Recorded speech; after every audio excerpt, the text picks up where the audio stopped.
नमो अरहंताणं नमो सिद्धाणं नमो आयर्याणं नमो वज्रायणं नमो लोये सव्वसाहुणं पंच परमेष्टि ने नमस्कार हो जो, शुद्ध ज्ञान ने नमस्कार हो जो। अरहंतो भगवंत इंद्र महिता सिद्धास्त सिद्धि स्थिता आचार्यो जिन शासनोन्नतिकरा पूज्या उपाध्यायका श्री सिद्धांत सुपाठका मुनिवरा रत्नत्रयाराधका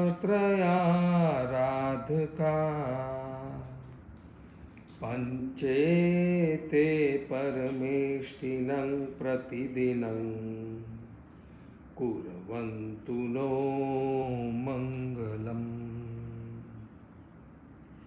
वीरा सर्वसुरासुरेन्द्रमहितो वीरं बुद्ध्या संस्थिता वीरेणाभितः स्वकर्मनिचयो वीराय नित्यं नमः। वीरातीर्थमिदं प्रवृत्तमतुलं वीरस्य घोरं तपो वीरे श्रीद्युतिकीर्तिकान्तिनिचयो हे वीरभद्रं दिशं मङ्गलं भगवान् वीरो मङ्गलं गौतम प्रभु मङ्गलं सुधर्मजम्बू जैन धर्मोस्तु मङ्गलम्। सर्वमङ्गलमाङ्गल्यं सर्वकल्याणकारणं प्रधानं सर्वधर्माणां जयनं जयति शासनम्। जय जिनेन्द्र। लॉकडाउन ने अपनी आ स्वाध्याय में सम्यक ज्ञान, सम्यक दर्शन, सम्यक चारित्र अने सम्यक तपना वास्तविक स्वरूप ने समझवानो प्रयत्न कर्या बाद मनुष्य भवनी दुर्लभता अने मनुष्य भव में करवा जेवा कार्यों विषे आपणे थोड़ी जाणपणुं लीधुं।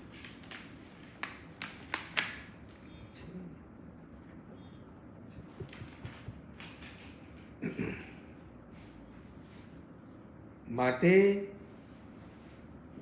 जीन शासन संक्षिप्त में समझिए तो आ जीन शासन पोताना आत्मा ने मोड़वानुं शासन छे। कई रीते आपणे आपणी वृत्तिओं ने, आपणी इच्छाओं ने, आपणी आकांक्षाओं ने आकार आपीने मोड़ीए, एवा सुंदर दिशा में मोड़ीए कि हवे आपણા બધા જ કાર્યો આત્માને વિશુદ્ધ કરવા વાળા બને। આ છે જીનવાણીનું સંક્ષિપ્તમાં એક જ ગહન સંદેશ કે પોતાના આત્માને મોડો। આપણે આજ સુધી બધાને સુધારવા અને બીજાને મોડવાના પ્રયત્ન કર્યા। तेज प्रयत्न में अपना पूरा भवनो समाप्ति करी नाखी अने भवो भवनी समाप्ति करी नाखी।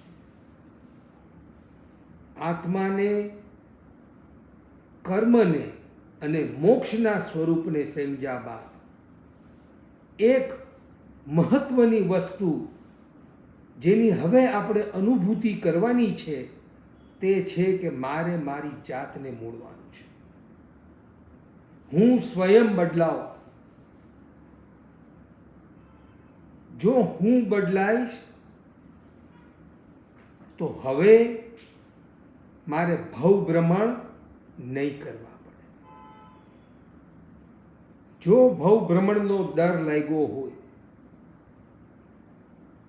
જન્મ, જરા, રોગ અને મૃત્યુનો ભય લાગ્યો હોય, દુર્ગતિનો ભય લાગ્યો હોય, દરિદ્રતા અને પરવશતાનો ભય લાગ્યો હોય, તો પોતાની જાતને મોડવાનો પ્રયત્ન ચાલુ કરો.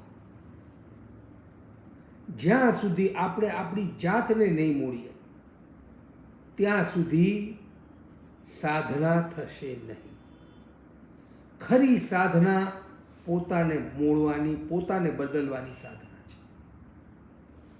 શા માટે હું મારી જાતને નથી બદલી શકતો? ક્યાંક સમ્યક જ્ઞાનનો અભાવ છે. મને ખબર જ નથી, મને જ્ઞાન જ નથી કે મારે શું મોડવાનું છે. ક્યાંક સમ્યક દર્શનનો અભાવ છે.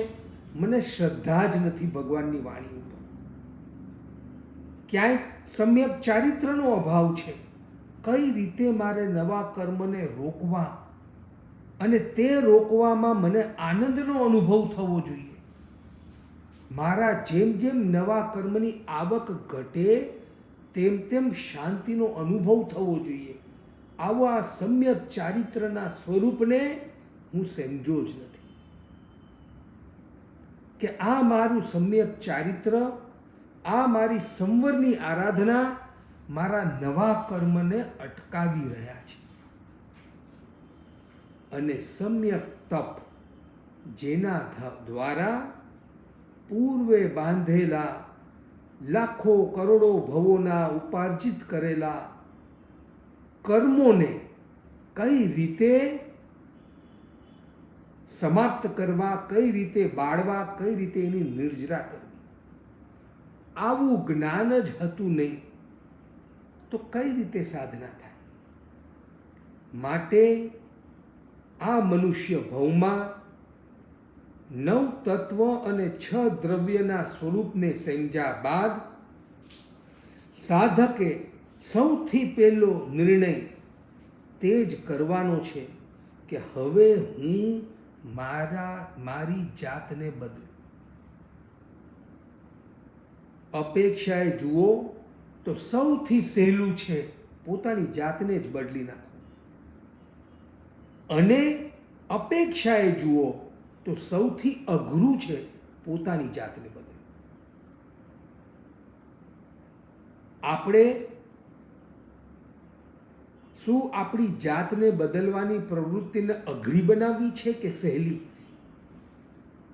જો સહેલી બનાવવી હોય તો સમ્યક જ્ઞાન એની અભિવૃદ્ધિ કરતા જઈએ, આપણું જ્ઞાન વધારતા જઈએ, સમ્યક દર્શન એની પણ અભિવૃદ્ધિ કરીએ. એવી શ્રદ્ધા ભગવાનની વાણી પર કે તે શ્રદ્ધા મારામાં બધા જ પરિવર્તન લાવવાની શક્તિ આપશે. સમ્યક ચારિત્ર એના જાણપણાને વધારીએ, ડગલે ને પગલે એવા ચારિત્રને ગ્રહણ કરીએ. 12 વ્રત, 14 નિયમ, સામાયિક, સંવર, અનેક મર્યાદાઓ, જેથી કરીને નવા કર્મ ખૂબ ઓછા આવે અને સમ્યક તપના વાસ્તવિક સ્વરૂપને સમજીને તપ કરવામાં આનંદનો અનુભવ કરીએ કે હું આ તપ દ્વારા લાખો કરોડો ભવમાં ઉપાર્જિત કરેલા કર્મોનો નાશ કરી રહ્યો છું. તપ કરીએ અને અંતરથી આનંદનો અનુભવ આવે, આવું બને છે ખરું? ઉપવાસ કર્યો હોય ત્યારે નિર્જરા યાદ આવે કે ખાવા પીવાનું? ઉપવાસ કર્યો હોય ત્યારે ભૂખને લીધે ઊંઘ ઓછી થઈ જાય થોડોક ઉગ્રતા અને ગુસ્સો વધી જાય, આવું બધું બને છે ખરું? હવે વિચાર કરો કે સમ્યક તપના સાચા સ્વરૂપને સમજ્યા વગર તપ તો કરી લીધું, તપથી કર્મની નિર્જરા વધારે થઈ કે નવા કર્મ ઉપાર્જિત વધારે કર્યા? આનું એનાલિસિસ કરતા શીખવાનું છે, આનું એનાલિસિસ કરવાનું છે. એક ઉપવાસ કર્યો, આખો દિવસ જરાક કોક આપણને બોલાવે અને મને ગુસ્સો આવી જાય, મને કામ નહીં સોંપો, આજે મને ઉપવાસ છે, હું આમ નહીં કરું, આજે મને ઉપવાસ છે. હા, ઉપવાસને દિવસે આખા ઘરમાં બધા એલર્ટ થઈ જાય ને કે આજે આમને ઉપવાસ છે, આજે એમને બોલાવાના નથી. ઉપવાસ હોય તે દિવસે કશાય શાંત પડે કે કશાય ઓર ઉગ્ર બને? બધી જ સાધના, બધા જ તપ, બધી જ આરાધના અકશાય થવા માટેની છે. એ આપણે સમ્યક જ્ઞાનથી જાણી લીધું. સાધના શેની કરવાની છે? કશાયોની વૃદ્ધિ કરવા કે કશાયોને શાંત પાડવા?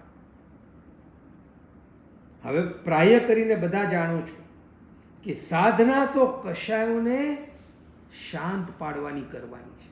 પરંતુ હું કંઈક તપ કરું છું અને તે તપ કરતાં કરતાં જો મારા કશાય વધી જતા હોય, મારા જીવનમાં હિંસા અને આરમ સમારમ વધી જતો હોય, તો શું તે તપનું મને વાસ્તવિક ફળ મળે ખરું? કયા પ્રયોજનથી તપ કર્યું હતું? હા, ગુજરાતીમાં કહાવત છે ને, સોના કરતાં ગળામણ મોંઘું પડી જાય છે. તપ કરીને જેટલી નિર્જરા કરવાના ભાવ હતા, એથી અનેક ગણી વધારે કશાય ને હિંસા ને આરંભ કરીને કર્મ બાંધી લીધા. કારણ કે તપ કરવા પાછળનું મારું લક્ષ્ય હજી મને બરાબર ખબર જ નહોતી. ચાતુર્માસમાં હવે પર્યુષણ પર્વ આવશે ને, એટલે કેટલા બધા જણને અઠાઈ કરવાનું મન થશે. ચાલો અઠાઈ કરીએ. કેટલી સારી અને ઊંચી ભાવના કહેવાય, કેટલી સુંદર આરાધના કહેવાય. પરંતુ આવી સુંદર આરાધના, આવા સોના જેવા તપમાં જો સમજણ રૂપી સુહાગ લાગી જાય તો તે તપ કેવું નિરખીને બહાર આવે. એની બદલે જેવી અઠાઈની આરાધના ચાલુ થાય ને, એટલે ત્રીજા ચોથા ઉપવાસે બિચારા મા બાપની ચિંતા વધી જાય. ક્યાં પારણું રાખશું, શું સાંગી કરશું, કેવી રીતે ભવ્ય રીતે ઉજવશું, કેવી જાહો જલાલીથી બધાને બોલાવશું, આ બધું ચાલુ થઈ જાય ને તો કે હા હા થાય જ ને. અમુકના ઘરે અઠાઈ હતી તો એને અમુક જગ્યાએ પારણું રાખ્યું હતું, અમુક ગાવાવાળાને બોલાવ્યા હતા, અમુક આટલા રૂપિયાની આઈટમ આપી હતી, કેટલું મોટું સરસ રીતે એને પારણું કર્યું હતું. વાહ! અઠાઈના તાપ નહીં, એ યાદ નથી. એનું પારણું ઓડી જગ્યાએ હતું ને એમાં આપણને આ ગિફ્ટ આપી હતી, આ યાદ છે. એટલે હવે મારા ઘરમાં અઠાઈ થાય એટલે મારે એનાથી સવાયું કરવાનું. આ થઈ ગઈ છે આપણા તપશ્ચર્યાની આગળ પાછળની પ્રક્રિયાઓ.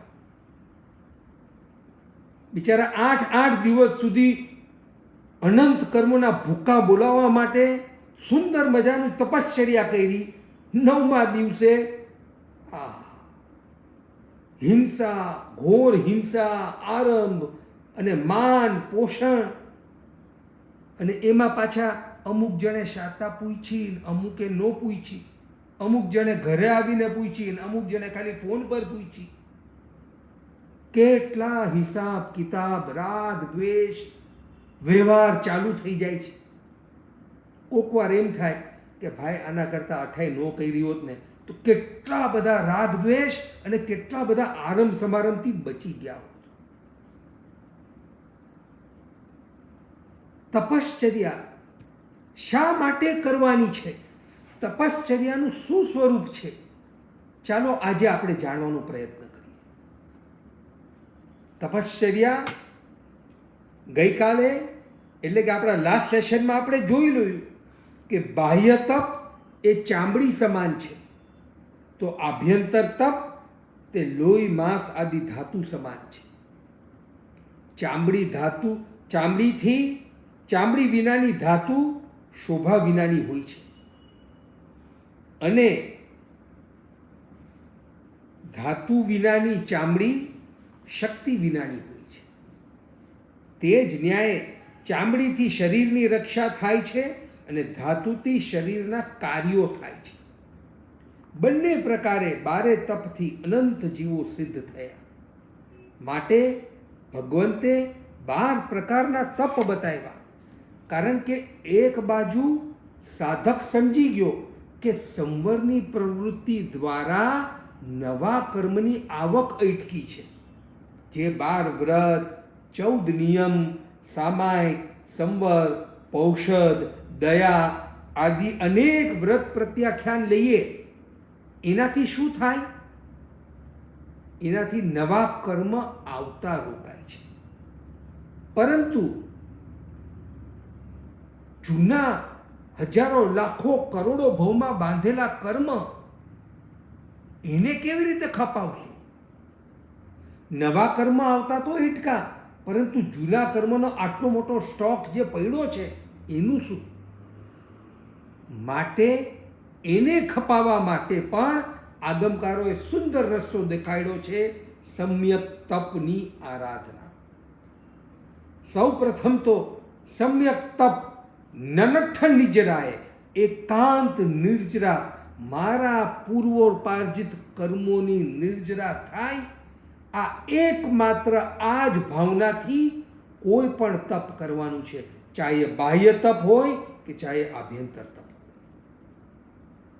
કઈ ભાવનાથી કરવાનું છે? લોકો મને શાતા પૂછે, લોકો મારી વયાવચ કરે, ચારે બાજુ મારી વાહવા થાય, સંઘમાં મારું બહુમાન થાય, નાના મોટાઓ મારા પ્રસંગમાં આવશે. આવી કોઈ ભાવના, આ એક બાજુની લૌકિક ભાવના થઈ. બીજી બાજુની ભાવના, મેં આટલું તપ કર્યું તો મારા ઓલા પ્રોબ્લેમ દૂર થઈ જાય, ઓલી અંતરાય દૂર થઈ જાય, મને પરભવમાં મોટું દેવલોકનું સુખ મળે, મને અમુક પ્રકારની રિદ્ધિ મળે, અમુક પ્રકારની લબ્ધિ મળે. આવી પણ અનેક ભાવનાઓ તપની પાછળ રહેલી હોય છે. આ તપ સૌથી પહેલા તો નનઠ નિજરાય, નિર્જરા સિવાયનું કોઈ પણ લક્ષ્ય જો તપશ્ચર્યાની પાછળ આવ્યું તો સમજી જવું કે તે તપ અકામ નિર્જરા કરાવે છે. સમજણપૂર્વકનું એક નૌકારશી એટલે કે જ્ઞાનીની એક નૌકારશી અજ્ઞાનીના માસખમણ કરતાં પણ સારી છે. અજ્ઞાનીનું માસખમણ અને જ્ઞાનીની ફક્ત એક નૌકારશી, છતાં જ્ઞાનીની નૌકારશી ચડે, કારણ કે તેની તે નૌકારશી એકાંત નિર્જરા માટે, આત્માની શુદ્ધિ માટે, વિષય અને કષાયોને શાંત પાડવા માટેની છે. જ્યારે અજ્ઞાનતાવશ કરવામાં આવેલું માસખમણ માન પાન, રિદ્ધિ સિદ્ધિ, ભવિષ્યમાં ઓર ભૌતિકતા વધે, આવી અનેક ભાવનાઓથી સંક્લિષ્ટ બનેલી, મેલી બનેલી તુચ્છ તપશ્ચર્યા થઈ જાય છે, જેને આગમકારો અકામ નિર્જરાનું નામ આપે છે. એનું મોક્ષરૂપી સકામ એનાથી પ્રાપ્ત થતું નથી.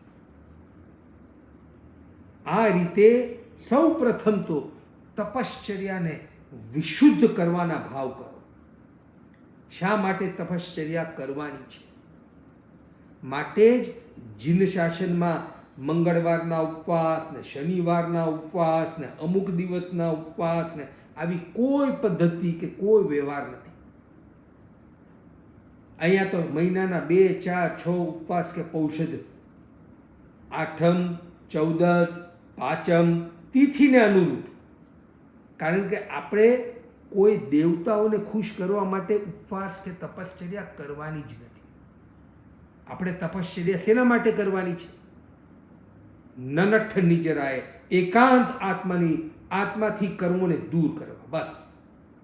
આ સિવાયનું કોઈ પણ લક્ષ્ય નહીં. મને માનપાન મળે, મને શાતા બધા પૂછે, અથવા તો મારી સાથે બધા કોઈ મારી સેવા કરે તો સારું, કોઈ મારી વયાવચ કરે તો સારું. બોલો, મને ઉપવાસ હતો અને આને જરાય મારું એક કામ કર્યું નહીં, એક સેવા કરી નહીં. કેવા મારા પરિવારજનો છે! અરર, આ ઘરમાં તો તપની કોઈને પડી જ નથી. આવા ભાવ કોક વાર આવી જાય. અને જો આવા ભાવ આવી જાય તો તપ શેના માટે કર્યું તું? કશાયોને પાતળા પાડીને કર્મોની નિર્જરા કરવા. એની બદલે જો તપ કર્યા બાદ કોઈ પણ પ્રકારના આવા આર્ત ધ્યાન, રૌદ્ર ધ્યાન અથવા તો રાગ દ્વેષની પરિણીતિ આવી ગઈ તો તપ કરવાનું તે પ્રયોજન જ ડિફીટ થઈ જાય છે. આ ભાવનાથી હવે આપણે તપના સ્વરૂપને સમજીએ. તપની પૂર્વ ભૂમિકા આ રહેલી છે. આગમકારો આવા ભાવોથી તપ કરવાનું કહે છે. આગમકાલીન યુગમાં અનેક શ્રાવકો કે સાધકો તપ કરતા તો ગુપ્ત તપ કરતા. આજે એમને કેટલામો ઉપવાસ છે ને એ કોઈને ખબર ન પડે. કોને શું તપ ચાલે છે એ ખબર ન પડે. કેમ? તો કે તપ તો મારી અંતરંગ સાધના છે. હું મારા પૂર્વપાર્જિત કર્મોને ખપાવવા માટે ઓછું તપ કરું છું કે વધારે તપ કરું છું, આનો ઢંઢેરો મારે શા માટે પીટવો જોઈએ? જેમ આપણે 2, 5, 10, 15, 20, 25 લાખની લોન લીધી હોય 8-10 જણ પાસેથી, અને પછી એક બધાની લોન ચૂકવતા જઈએ તો આજે મેં આની લોન ચૂકવી એમ ઢંઢેરો પીટવાનો હોય કે આજે મેં 5 લાખ ચૂકવા, અઠવાડિયું થયું આજે મેં 10 લાખ ચૂકવા, આજે મેં 2 લાખ ચૂકવા. આવા ઢંઢેરા પીટવાના હોય કે ગુપચુપ ચૂકવતા જવાનું હોય? તે જ ન્યાયે તપશ્ચર્યા દ્વારા પૂર્વોપાર્જિત જે કર્જ લીધેલું, જે કર્મ બાંધ્યું હતું તે ખપાવું છું. તો તે ખપાવું છું એમાં ઢંઢેરો શેનો પીટવાનો? તે ખપાવતો જાઓ અને આનંદ અને શાંતિનો અનુભવ કરતો જાઓ. માટે તપશ્ચર્યા દ્વારા મને પરમ શાંતિનો અનુભવ થાય છે કે નહીં, આનો વિચાર આપણે કરવાનો છે. જો હું તપશ્ચર્યા કરું અને અંતરમાં શાંતિનો અનુભવ કરું, હાઈશ મેં આ તપ કર્યું, આનાથી મારા અનેક કર્મોની નિજરા થાય, મારે જલ્દી કર્મ રહિત બનવું છે, હું તે જ ભાવનાથી તપ કરું છું અને મારા તપથી મારા કશાયો ઘટે અને કર્મો ઘટે, બસ મારી આ જ ભાવના છે. આવા ભાવથી તપ કરીએ અને શાંતિ અને સમાધિનો અનુભવ કરીએ તો તે તપ અનંતો લાભનું કારણ છે. માટે આવા ભાવથી ચાલો આપણે તપશ્ચર્યાના સ્વરૂપને જાણીએ. બાહ્ય તપનો વિસ્તાર. બાહ્ય તપ 6 પ્રકારના, જેમાં સૌથી પહેલું અંશણ. અંશણ 2 પ્રકારના છે. અંશણ એટલે આહારનો ત્યાગ. આહારનો ત્યાગ ઈત્વરિક અને આહારનો ત્યાગ યાવત જીવન. ઈત્વરિક આહારનો ત્યાગનો મતલબ છે કે ટેમ્પરરી, 1 ઉપવાસ, 2 ઉપવાસ, 3 ઉપવાસ આદિ, એને ઈત્વરિક અંશન તપ કહેવાય છે. અને એમાં પ્રાય કરીને એના 14 ભેદ બતાવ્યા છે કે 1 ઉપવાસથી લઈને 5 ઉપવાસ, 6, 7, ત્યારબાદ 15 ઉપવાસ, 1 માસ ખમણ, 2 માસ, 3 માસ, 4 માસ, 5 માસ અને અધિકમાં અધિક 6 માસના ઉપવાસ. માટે આ નિયમ યાદ રાખો. ભગવાન મહાવીર સ્વામીના શાસનમાં અધિકમાં અધિક ઉપવાસ 6 માસના થઈ શકે. ઈથી લાંબા ઉપવાસ ન થાય. આ રીતે ઈત્વરિક અનશન તપના સ્વરૂપને સમજીને પ્રાય કરીને પ્રથમ તીર્થંકર ઋષભદેવ ભગવાન વખતે 12 મહિનાનું ઉત્કૃષ્ટ તપ થતું.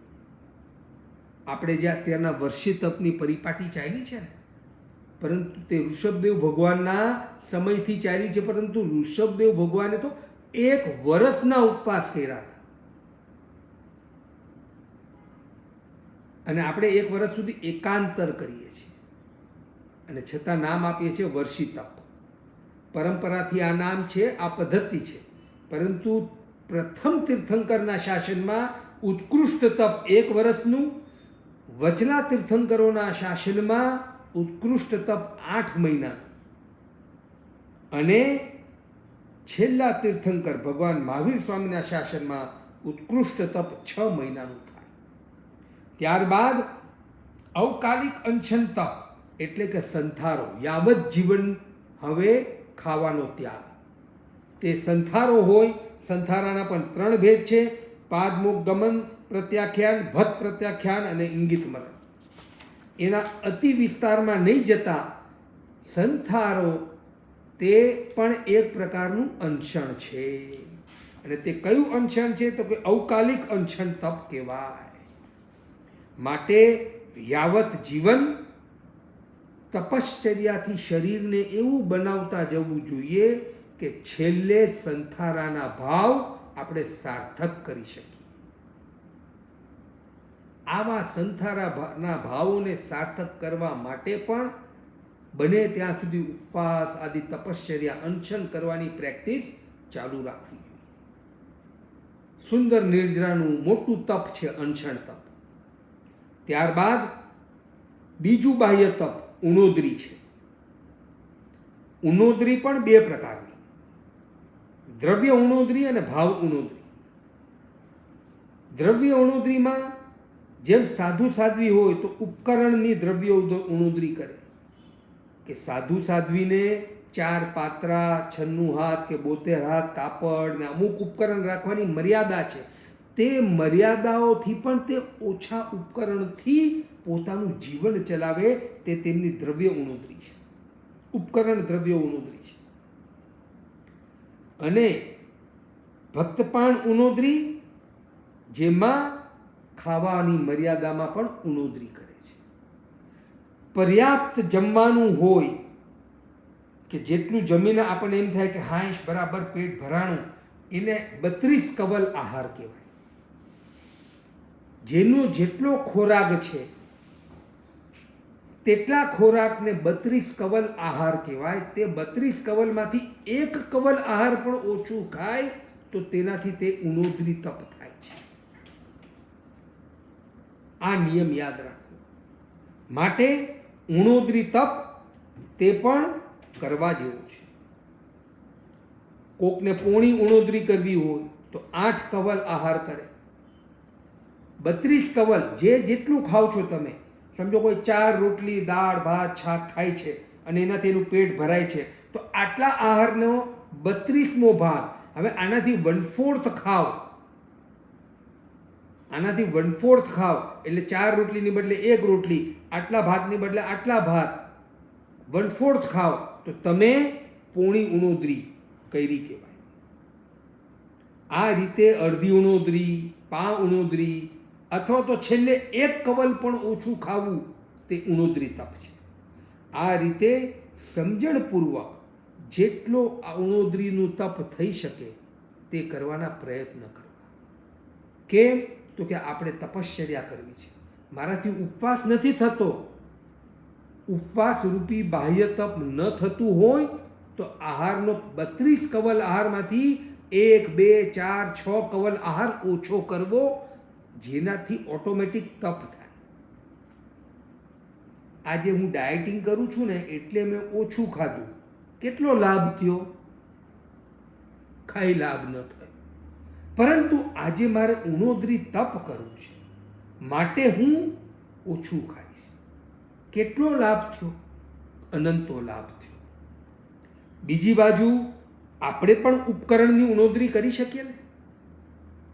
આપણી પાસે જેટલા ઉપકરણો છે આપણે એમાંથી ઓછા ઉપકરણથી આપણું કાર્ય કરીએ, બને એટલી ઓછી જરૂરિયાત રાખીએ.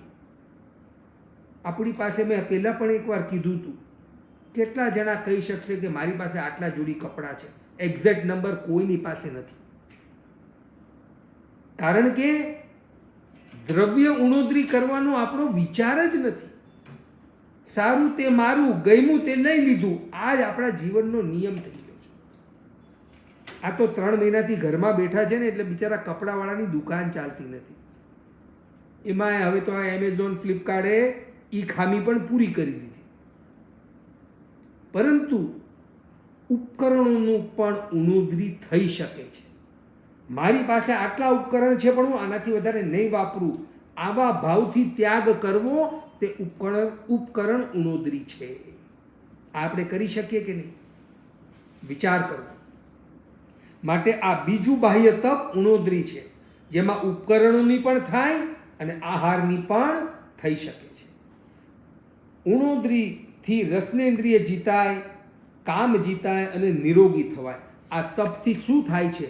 જેટલું ઠાસીને ખાઈએ ને એટલા 5 ઇન્દ્રિયોના વિષયોને કાબૂ રાખવા મુશ્કેલ છે. નિદ્રા આવે, જ્ઞાન ધ્યાનમાં મન ન લાગે, કોઈ કાર્ય કરવામાં મન ન લાગે, અનેક એના પ્રોબ્લેમ છે. અને જો થોડા ભૂખા રહ્યો ને, મેડિકલી ડૉક્ટરને પૂછજો, ઉલટાનું શરીર નિરોગ રહે. જેટલી ભૂખ હોય એનાથી થોડુંક ઓછું ખાઓ તો પાચન પણ સરખું થાય, શરીર પણ નિરોગ રહે અને બાહ્ય તપનો લાભ પણ મળી જાય છે. અને આ તો થઈ દ્રવ્ય ઉણોદરી. હવે ભાવ ઉણોદરી. દ્રવ્ય ઉણોદરીના આપણે 2 ભેદ કર્યા કે ઉપકરણ અને ભક્તપાત. પણ ભાવ ઉણોદરીમાં અલ્પ ક્રોધ, માન, માયા, લોભ, અલ્પ શબ્દ, અલ્પ ઝઘડા, અલ્પ ઝંઝટ, આ 6 પ્રકારની ઉણોદરી છે.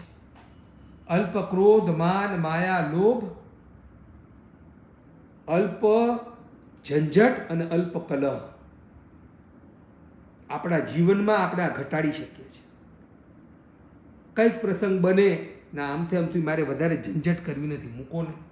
સમજણપૂર્વક વસ્તુ મૂકી દઈએ તો તે ભાવ ઉણોદરી છે. એ પણ એક પ્રકારનું તપ રહેલું છે. આવો સ્વભાવ આપણે આપણો બનાવી શકીએ છીએ. ટ્રાય કરજો, પ્રેક્ટિસ કરજો. આપણે આ તપ એટલા માટે તપના સ્વરૂપને જાણીએ છીએ, જાણવાના પ્રયત્ન કરીએ છીએ કે આપણે આનું ઇમ્પ્લિમેન્ટેશન કરી શકીએ. હવે ત્રીજું બાહ્ય તપ છે વૃત્તિ સંક્ષેપ તપ, જે સાધુઓ માટે ભિક્ષાચાર્ય કહેવાય. જેણે સંયમ લીધું છે એના માટે આ ત્રીજું તપ છે ભિક્ષાચાર્ય. તો ભિક્ષાચાર્યમાં એમને કેટલી બધી મર્યાદા હોય કે અમુક અભિગ્રહ ધારવા, ભોજન લેવા, આ મર્યાદાથી લેવું, આનું ન લેવું. એના વિસ્તારમાં આપણે નથી જતા, કારણ કે આપણે ક્યાં ગોચરી લેવા જવું છે. પરંતુ વૃત્તિ સંક્ષેપના સ્વરૂપને સમજીએ કે મારી વૃત્તિ, મને ઈચ્છા થઈ ગઈ કે આજે આ ખાઈ લઉં, આજે આ પ્રાપ્ત કરી લઉં, આજે આમ ભોગવી લઉં, આજે આમ કરી લઉં, એનો સંક્ષેપ કરવો નથી કરવો. એને વૃત્તિ સંક્ષેપ કહેવાય છે. મારે 2 કલાક ટીવી જોવું છે, ના નથી જોવું 2 કલાક ટીવી, અડધી કલાકથી વધારે નહીં જોવા છે. આ વૃત્તિ સંક્ષેપ છે. પોતાની વૃત્તિને સંસારના કાર્યોથી દૂર કરવા, આરંભ સમારંભના કાર્યો અને પ્રવૃત્તિથી અંકુશમાં રાખવાનો પ્રયત્ન કરવો તે વૃત્તિ સંક્ષેપ છે. આ પણ તપ છે. સમજણપૂર્વક આવા નિર્ણયો કરીને આ રીતે તપની આરાધના થઈ શકે છે. માટે પોતાની વૃત્તિને બરાબર કાબૂમાં રાખો. કોઈ પણ પ્રકારનો આહાર બને એમાં કોઈ આસક્તિ રાખવી નહીં. આજે તો ભાવતું છે, આજે નથી ભાવતું. આ વૃત્તિ સંક્ષેપ તપ નથી. જો વૃત્તિ સંક્ષેપ તપ કરવું છે, જમવામાં જે બન્યું છે, કોઈક વાર મીઠું ઓછું હોય, કોઈક વાર તીખું વધારે થઈ ગયું હોય, કોઈક વાર ન ભાવતું શાક હોય. હવે શનિ રવિ આવે છે, કોઈક વાર ન ભાવતી રસોઈ હોય. અરે આવું બનાવ્યું છે આજે. આવા ભાવો લાવવા, એના પર કંટ્રોલ કરવો તે વૃત્તિ સંક્ષેપ છે. આજે શું રસોઈ બનાવવી તમારા માટે? શાંતિ રાખો. જેમાં ઓછો આરામ થતો હોય, જે બધા વાતે બનતું હોય, હું એમાંથી મારો નિભાવ થઈ જશે. હવે આપણે આવો જવાબ દેતા શીખી જવાનું છે. વૃત્તિનો સંક્ષેપ કરવાનો છે. જ્યાં જ્યાં મારી વૃત્તિ જાય છે, ખાવામાં, પીવામાં, હરવામાં, ફરવામાં, આ જોયું, આમાં મજા આવી, આમાં મજા આવી, હવે એનો સંક્ષિપ્ત કરવો તે બાહ્ય તપ છે. સમજણપૂર્વક એને કંટ્રોલ કરવું તે વૃત્તિ સંક્ષેપ નામનું ત્રીજું બાહ્ય તપ છે. બોલો, આપણે આ તપ રોજ કરી શકીએ કે નહીં? આપણે રોજ કરી શકીએ છીએ વૃત્તિ સંક્ષેપ. શા માટે ન કર્યું? ત્યારબાદ ચોથું તપ બાહ્ય રસ પરિત્યાગ. 9 પ્રકારના રસ પરિત્યાગના પણ 9 પ્રકાર છે. નિવિગય, વિગય રહિત આહાર કરવો. વિગય કયા છે? પ્રાય આપમાંથી ઘણા લોકો 14 નિયમ ધારો છો તો રોજ વિગયની મર્યાદા કરતા જ હશો. દૂધ, દહીં, ઘી, તેલ, ગોળ, સાકર આદિ આ બધું વિગય છે. અને માખણ અને મધ મહાવિગય છે. માટે આનો ત્યાગ, આનો કંટ્રોલ ઓછો રાખવો. કારણ કે જેટલા વધારે વિગયનો વપરાશ તેટલો પ્રમાદ વધવાની સંભાવના છે. ત્યારબાદ પ્રણિત રસ આહારનો ત્યાગ. રસ ઝરતા આહારનો ત્યાગ કરે. આંબીલ કરે. આંબીલમાં કેટલો પોતાના રસ ઉપર મીઠા વગરનું એવું ખાવાનું, તે આંબીલ એ પણ રસ પરિત્યાગ તપ છે. ઓસામણ કે તેમાં પડેલા ભાત લે. વઘાર વિનાનો નિરસ આહાર લે, જેમાં મસાલો આદિ પૂરો નાખેલું ન હોય તેવો વઘાર વગરનો આહાર લે. વિષ એટલે કે રસહીન જૂનો થઈ ગયેલો એવો આહાર લે. અંત હલકા પ્રકારના ચણા, વાલ આદિનો આહાર લે. પ્રાંત ભોજન કર્યા બાદ વધેલો હોય તેવો આહાર લે. અને વૃક્ષ કે જે જીભને અપ્રિય લાગે એવો આહાર લે. આ 9 પ્રકારના રસ પરિત્યાગ તપ થઈ શકે છે. આજે ધનના અણગાર ભગવાન મહાવીર સ્વામીના શાસનમાં એક મહાન સંત થઈ ગયા ધનના અણગાર. એમણે સંયમ લીધા પછી છઠને પારણે છઠ કરતા. છઠ એટલે કે 2 ઉપવાસ. 2 ઉપવાસ પારણું, 2 ઉપવાસ પારણું. પરંતુ પારણામાં એવો રસ પરિત્યાગ કે ઉચિત આહાર, જે આહાર બચેલો કૂચેલો જેને ફેંકી લે તો કૂતરા અને કાગડા પણ જેને ખાવાનું પસંદ ન કરે, આવો ઉચિત આહાર ગોચરીએ ઘરે ઘરે જાય. મોટા ભાગના ઘરમાં તો આવો આહાર મળે જ નહીં. કોક ઘરમાં આવો આહાર બૈચો કૂચો મળી જાય તો તે લઈ આવે અને તેવો આહાર વાપરીને છઠનું પારણું કરે. પાછા બીજા દિવસે 2 દિવસના ઉપવાસ. પાછું પારણામાં આવો ઉચિત આહાર, રસ પરિત્યાગની ઉત્કૃષ્ટ સાધના.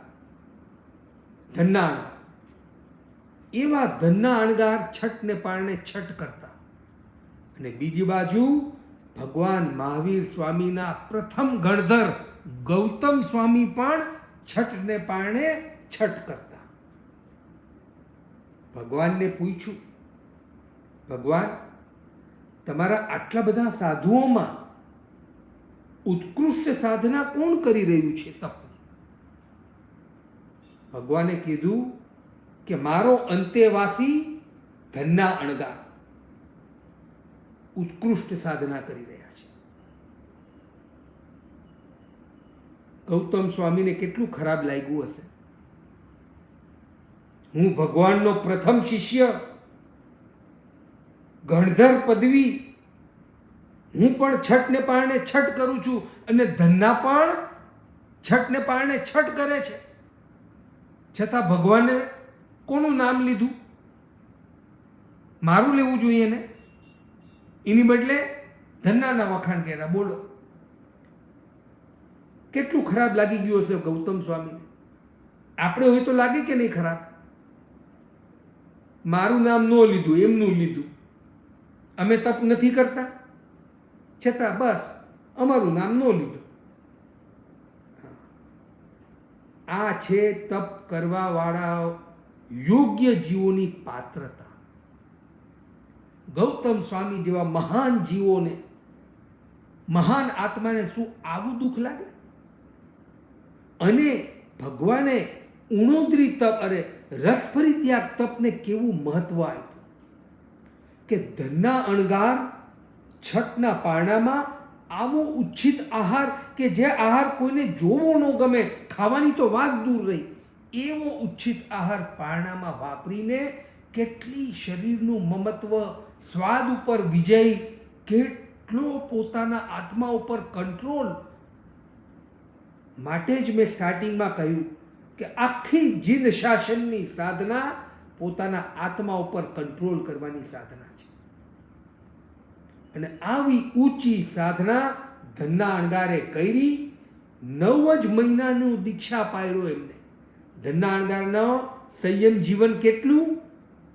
ફક્ત 9 મહિનાની આરાધનામાં, અનુત્તર વિમાનમાં કેટલી સાધના કરી લીધી 9 મહિનામાં, કે કાળ કરીને અનુત્તર વિમાનમાં વયા ગયા. આવી ઊંચી સાધના એમના રસ પરિત્યાગ તપથી એમણે કરી. આ છે રસ પરિત્યાગનું મહત્વ. અહીંયા જરાક આજે મને નો ભાવતું કંઈક બન્યું હોય તો મારું મોઢું બગડી જાય, મૂડ આઉટ થઈ જાય, અરે આ આવું કેમ ખાવાનું છે? અને ક્યાં ધનના અણગારની સાધના. માટે ચાલો નક્કી કરીએ, ભલે રોજ ઉપવાસ ન થાય, રોજ અનશન ન થાય, થોડીક ઉનોદરી તો રોજ કરી શકાશે. અને રસ પરિત્યાગ તો સમજણપૂર્વક કરવો જ છે. ભાવતી વસ્તુ આવીને તો ડબલ ખાવાની નહીં, અડધી ખાશું અથવા તો છોડી જ દેશું. આવો નિર્ણય કરો પોતાના આત્મા ઉપર, ત્યારે વિજય પ્રાપ્ત થશે.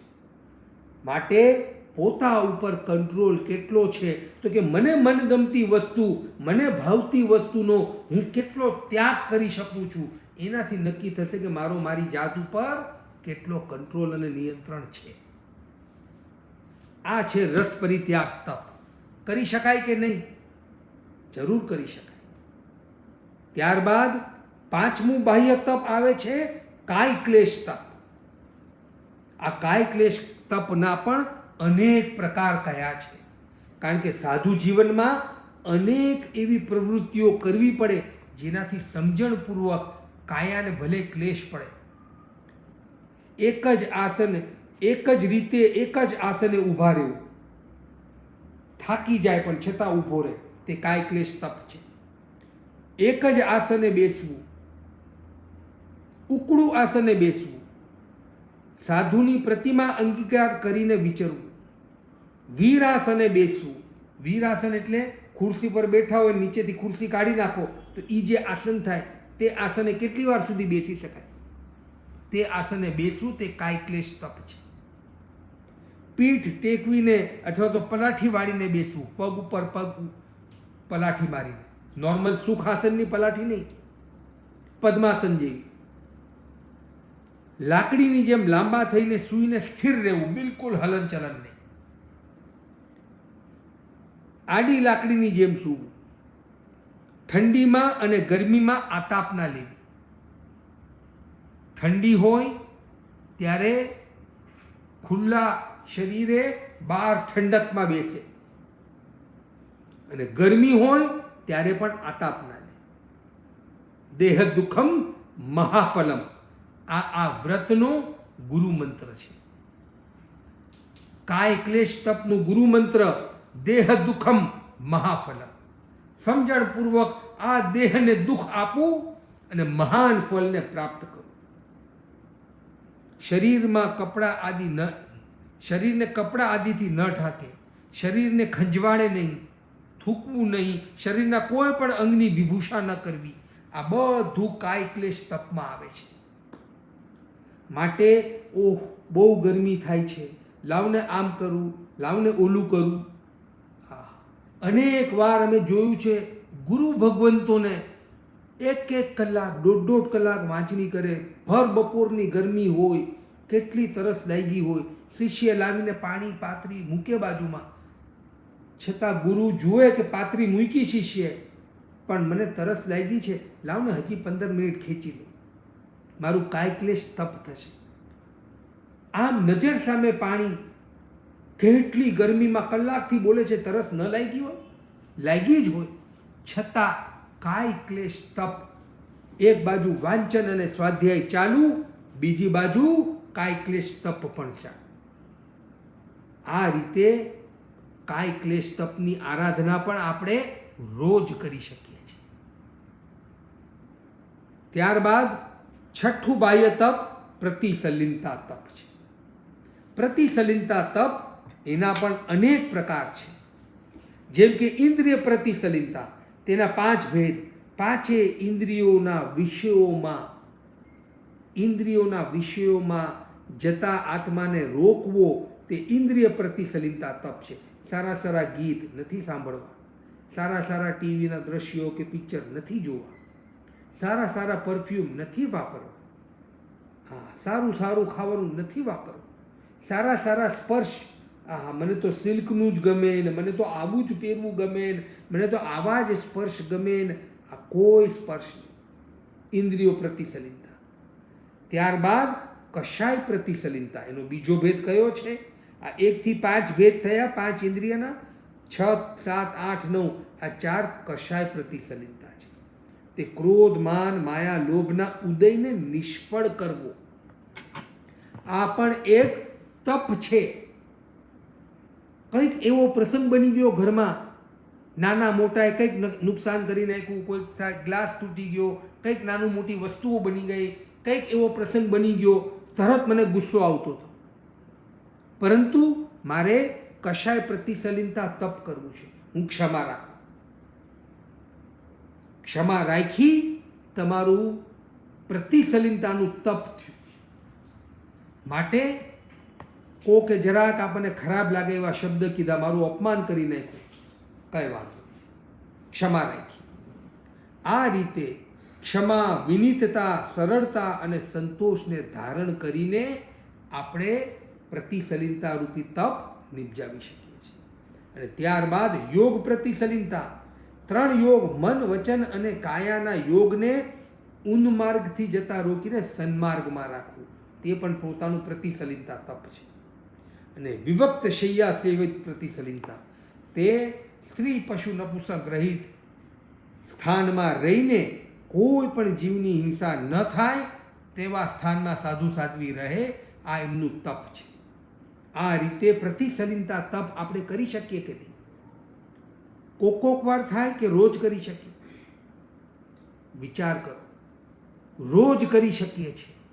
આપણે શા માટે આટલા ડિટેલમાં તપના સ્વરૂપને જાણીએ છીએ? કારણ કે હવે આપણે નક્કી કર્યું છે કે ભલે સંસારમાં છે તો બી હવે આપણે આપણું જીવન સંવર અને નિર્જરામય બનાવવું છે. ડગલે ને પગલે સંસારના કાર્યો કરતાં કરતાં, બધા જ આપણા કર્તવ્યો નિભાવતા પણ અનેક જગ્યાએ આપણે સંવરની આરાધના કરી શકીએ છીએ, અને અનેક દ્રષ્ટિથી આપણે નિર્જરાની પણ આરાધના કરી શકીએ છીએ. આ 12 પ્રકારના તપથી નિર્જરાની આરાધના થાય છે. માટે એક બાજુ 14 નિયમ, સામાયિક, સંવર, વ્રત, પ્રત્યાખ્યાન, શું આપણે ઘરના કે આપણા સંસારના કર્તવ્યો કરતાં આવી મર્યાદાઓ કરી શકીએ કે ન કરી શકીએ? જરૂર કરી શકીએ, જેના દ્વારા સંવરની આરાધના થાય છે. અને સાથે સાથે આ બાહ્ય તપ કરી શકીએ કે નહીં? કોકવાર અનશન, ઉણોદરી, વૃત્તિ સંક્ષેપ, રસ પરિત્યાગ, કાય ક્લેશ અને પ્રતિસલિલતા, આ બધા જ તપ સમજણપૂર્વક કરી શકીએ છીએ. આજ સુધી આપણને એની સરખી સમજણ જ નહોતી. કદાચ અનાયાસે, અનાભોગે આપણે આમાંથી ઘણી પ્રવૃત્તિ કરતા હશું, પરંતુ એને તપરૂપ સમજતા જ નહોતા. હવે સમજણપૂર્વક તપ કરવાના ભાવથી જો આપણે પ્રતિસલિલતા કરશું, રસ પરિત્યાગ કરશું, કાય ક્લેશ કરશું, તો ખરેખર વિશેષ લાભ અને અનંત નિર્જરાનું કારણ બનશે. માટે કેટલો બધો ફાયદો થઈ શકે છે. એક દિવસ પસાર થાય અને શ્રાવક કેટલો બધો લાભ ઉઠાવી લે. પોતાના સંસારના કર્તવ્યો કરતા કરતા પણ સુંદર સંવર અને નિર્જરાની આરાધના પોતે કરી શકે છે. આ થયા 6 બાહ્ય તપ. હવે 6 આભ્યંતર તપનો વિચાર કરીએ. સૌથી પહેલું આભ્યંતર તપ તે પ્રાયશ્ચિત છે. પ્રાયશ્ચિત આનંદ આપે છે, કારણ કે જે પણ દોષ, વ્રત પાલનમાં થયેલા અતિચાર અથવા દોષોની વિશુદ્ધિ પ્રાયશ્ચિતથી થાય છે. માટે પ્રાયશ્ચિત, આપણે જે કાંઈ પણ વ્રત પ્રત્યાખ્યાન લીધા હોય, જરાક એમાં અતિચાર કે સ્ખલના થઈ જાય તો પ્રાયશ્ચિત લઈને આપણે શુદ્ધ થઈ શકીએ છીએ. માટે પ્રાયશ્ચિત આનંદ આપે. ગુરુ આદિના સન્મુખે પાપની આલોચના કરવી, પાપ અથવા અશુભ યોગથી પાછા ફરી મિચ્છામી દુક્કડમ કહી પ્રતિક્રમણ કરે. કોકવાર જરાક આપણાથી કોકને પગ અડી જાય કે કંઈક નાની મોટી ભૂલ થઈ જાય તો તરત મિચ્છામી દુક્કડમ એમ કહીને આપણે આપણું પ્રાયશ્ચિત રૂપી આભ્યંતર તપ કરી લીધું. આલોચના અને પ્રતિક્રમણ કરે. આલોચના તો કરે, પણ પ્રતિક્રમણ શા માટે સવાર સાંજ ઉભયકાળ પ્રતિક્રમણ કરવાનું છે? કારણ કે પ્રતિક્રમણ તે શ્રેષ્ઠ પ્રકારનું પ્રાયશ્ચિત તપ છે. ત્યારબાદ વિવેકપૂર્વક દોષિત વસ્તુનો ત્યાગ કરે. આ સાધુની મર્યાદા છે, કોઈ પણ દોષિત વસ્તુ લે નહીં. 10, 20, 30, 40 લોગસનો કાયોત્સર્ગ કરે, કારણ કે એના દ્વારા પણ અનેક પ્રાયશ્ચિત ઉતરે છે.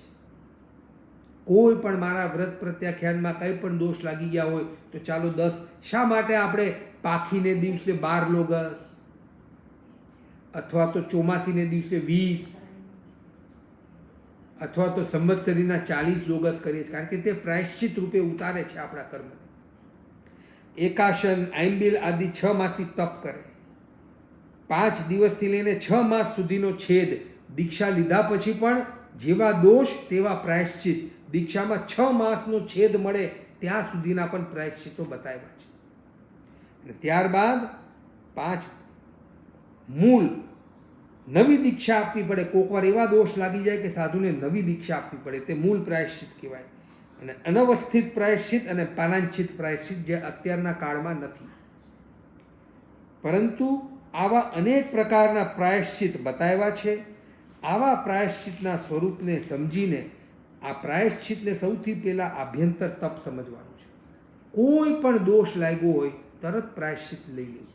કંઈ પણ ભૂલ, મર્યાદા, સમજો સાંકેતિક ચોવ્યાર કરો છો અને ભૂલી ગયા, તરત મિચ્છામી દુક્કડમનું પ્રાયશ્ચિત. એમ પ્રાયશ્ચિત દ્વારા આત્માને શુદ્ધ બનાવવાનું છે. બીજું આભ્યંતર તપ છે વિનય. આજના યુગમાં સૌથી દુર્લભ વસ્તુ જો કોઈ ઘરમાં જોવા મળે ને તો તે છે નાના મોટાનો વિનય. કેટલા ઘરમાં નાના બાળકો કે આપણા સંતાનો રોજ આપણા ચરણ સ્પર્શ કરે અને કોઈ કહી શકે કે અમારા ઘરે તો અમારા નાનાઓ અમારી સામે કોઈ દિવસ ન બોલે. નાનાઓ મોટાની સામે બોલે છે કોક વાર આપણા ઘરે? એવું બને છે? વિચાર કરો. આજે મોટામાં મોટો પ્રોબ્લેમ ઘરે ઘરે એક જ છે, વિનયની ખામી. નાનાઓ મોટાઓની સામે જેમ તેમ બોલે. મોટાઓ પણ પછી પોતાની મર્યાદાનું ધ્યાન કોકવાર રાખે ને કોકવાર ન રાખે. આવું ઘરે ઘરે જે વાતાવરણ છે એની પાછળનું એક પ્રધાન કારણ વિનય ધર્મની ખામી છે. આજના યુગમાં આપણે આપણા સંતાનોને, આપણે આપણા પરિવારજનોને બહુ જ મોંઘું એજ્યુકેશન આપીએ છીએ, પરંતુ ઊંચા હજારો રૂપિયાની ફીસ ભરીને આ ક્લાસ કરાવ્યા ને ઓલા ક્લાસ કરાવ્યા ને. ઓહો, આજકાલની મધર્સને જુઓ ને, આખી બપોર તારો છોકરો કયો ક્લાસ કરે છે? તો કે ઓલો. ઓહ, મારો રહી ગયો, લાવ હું પણ કરાવું. 1 મિનિટની ફુરસદ છોકરાઓને રહેતી નથી. આ ટ્યુશનથી ઓલા ક્લાસ ને ઓલા ક્લાસથી ઓલા ક્લાસ, દોડા દોડી કરાવી મૂકી છે. અને એમાંય પાછો મોબાઈલ અને ઇન્ટરનેટ. એટલે હવે તો જે થોડી કસર બાકી હતી સુધરવાની એ ગઈ. આમાં એનામાં વિનય આવે ક્યાંથી? વિનય એટલે એ કોનું નામ છે? વિનયનો અર્થ તો પ્રાય એમને ખબર જ નથી હોતું. વિનય તો કોકનું નામ હશે, મારા ઓલા ફ્રેન્ડનું નામ વિનય છે, બાકી વિનય એટલે શું? वो किस चिड़िया का नाम है? આ દશા પ્રાય કરીને ઘરે ઘરે થઈ ગઈ છે. માટે ઘણું બાહ્ય એજ્યુકેશન આપ્યું, હવે થોડું વાસ્તવિક એજ્યુકેશન આપો. વિનય ધર્મની એટલી બધી ખામી, સહનશક્તિનું નામ નથી રહ્યું. આજે મોટામાં મોટો પ્રોબ્લેમ ઘરે ઘરે છે. કોઈનામાં સહનશક્તિ જ નથી, નથી નાનામાં નથી મોટામાં. અને આ સહનશક્તિના અભાવે કેટલા ઘર બેઘર કરાવ્યા. બેઘર એટલે ઘર વગરના નથી કહેતો, પરંતુ ઘરના બે ઘર કરવા પડ્યા. શા માટે? વિનયની ખામી, સહનશક્તિની ખામી. વડીલો બોલે ને એ નાનાને કચકચ લાગે, ડિસ્ટર્બન્સ લાગે. અમારી તો કોઈ પ્રાઇવસી જ નથી, અમારે ઘડીએ ઘડીએ એમનું આમ સાંભળવાનું ને ઓમ સાંભળવાનું ને તેમ સાંભળવાનું. આ વિનય ધર્મને સમજવાની જરૂર છે. વિનય ધર્મ સૌથી પહેલા જીવનમાં સહનશક્તિ લાવે છે. આજે ઘરે ઘરે જુઓ ને, ડિપ્રેશન, એન્ઝાયટી, એન્ટી ડિપ્રેસન્ટ ચાલુ છે. કેમ ચાલુ છે? કારણ કે સહનશક્તિ નથી રહી. નાનાઓમાં વિનય નથી રહ્યો, નાનાઓમાં સહનશક્તિ નથી રહી. હાઈલી એજ્યુકેટેડ, કોન્વેન્ટ સ્કૂલમાં ભણેલી, આઈબી ઇન્ટરનેશનલ સ્કૂલમાં ભણેલા છોકરાઓ, ઊંચામાં ઊંચી, મોંઘામાં મોંઘી, લાખો રૂપિયામાં ફીસ, હજારોમાં ફીસ નથી, લાખોમાં ફીસ. અને ઘરે આવીને જે રીતે પેરેન્ટ્સ સાથે બોલે ચાલે, આપણને એમ થાય કે આ શું શીખીને આવ્યો? આટલું ઇનડિસિપ્લિન આનામાં આવ્યું ક્યાંથી?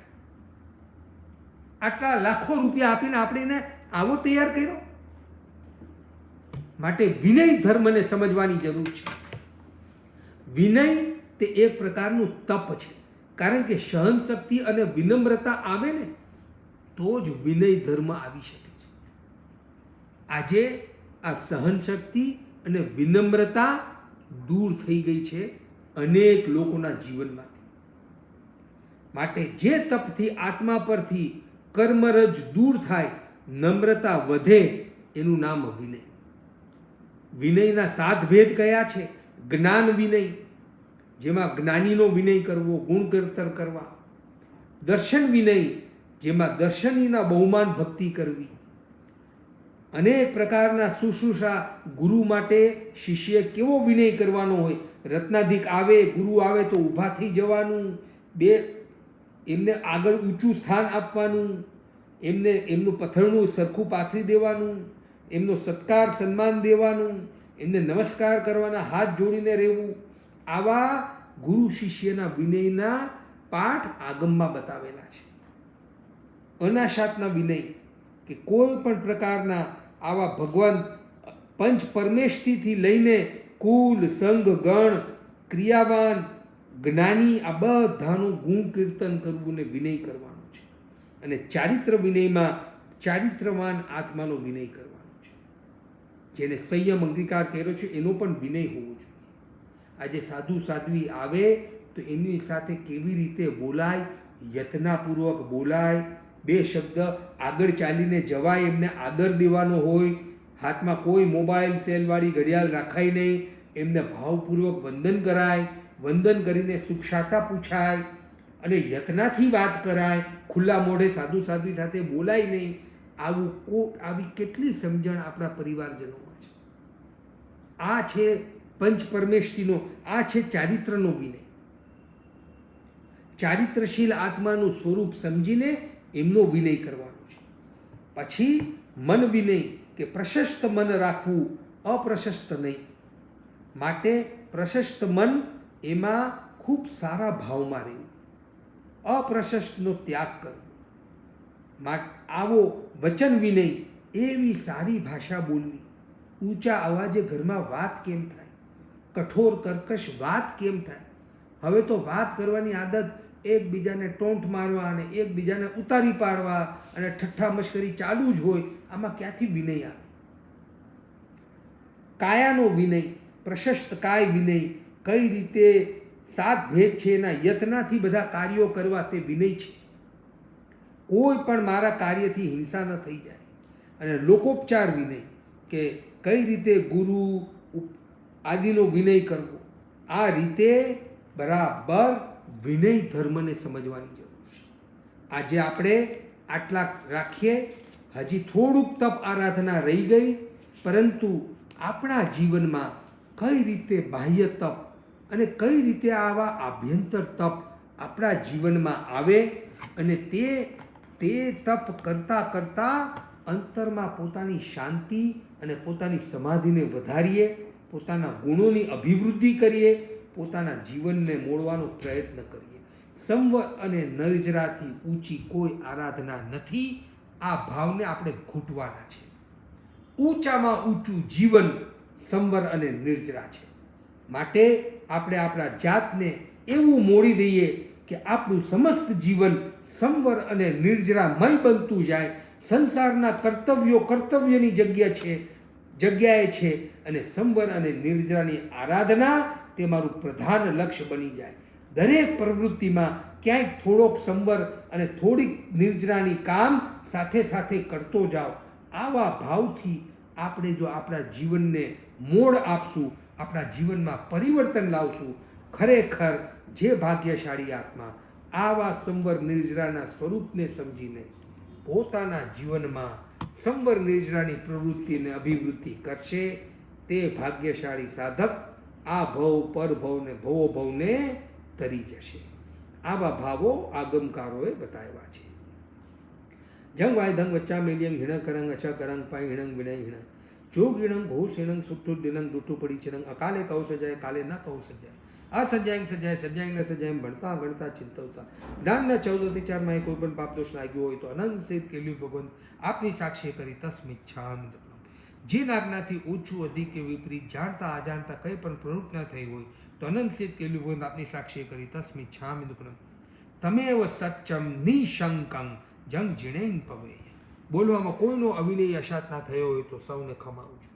સમ્યક જ્ઞાન આરાધનામાં આ રીતે આપણે તપ નિર્જરા આદિના સ્વરૂપને સમજીને એનું વાંચન કરીએ. 9 તત્વ આદિનું દર્શન આરાધનામાં લોગસ અને 15 વંદના, ચારિત્ર આરાધનામાં 14 નિયમ સામાયિક સંવર આદિ, અને તપ આરાધનામાં આજે તો તપનું વર્ણન સાંભળ્યું, સાંકેતિક 24 સહિત ઉણોદરી, રસ પરિત્યાગ, પ્રતિસલીનતા આદિ જેટલા તપ થઈ શકે તેવી તપની આરાધનામાં આગળ વધીએ.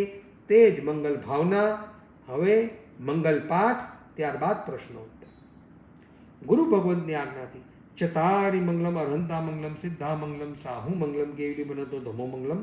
ચતારી લોકતમા અર્હંતા લોકતમા સિદ્ધા લોકતમા સાહુ લોકતમા કેવલી બનતો ધમો લોકતમા. ચતારી શરણં ભોજામી અર્હંતા શરણં ભોજામી સિદ્ધા શરણં ભોજામી સાહુ શરણં ભોજામી કેવલી બનતો ધમો શરણં ભોજામી. 4 શરણા 4 મંગલિક 4 ઉત્તમ કરે જે ભવસાગરમાં ન ડૂબે તે. સકળ કર્મનો આણયન મોક્ષ તના સુખ લેનન ભાવ ધરીને જે ગુણ ગાય તે જીવ તરી મોક્ષે જાય. સંસારમાં હી શરણાચાર અવર શરણ નહીં કોઈ જે નર નારી આદરે અક્ષય અવિચળ પદ હોય. બોલો મહાવીર સ્વામી ભગવાન કી જય. જય જિનેન્દ્ર. જય જિનેન્દ્ર. ગીતાબેન ગોપાની આપને અનમ્યુટ કર્યા છે. મયંકભાઈ, જય જિનેન્દ્ર. જય જિનેન્દ્ર. મારો પ્રશ્ન એ છે, અત્યારે લોકડાઉનમાં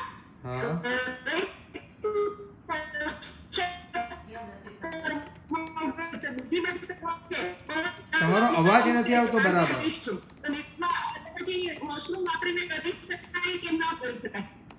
અવાજ નથી આવતો બરાબર, હું સાંભળી નથી શકતો બે.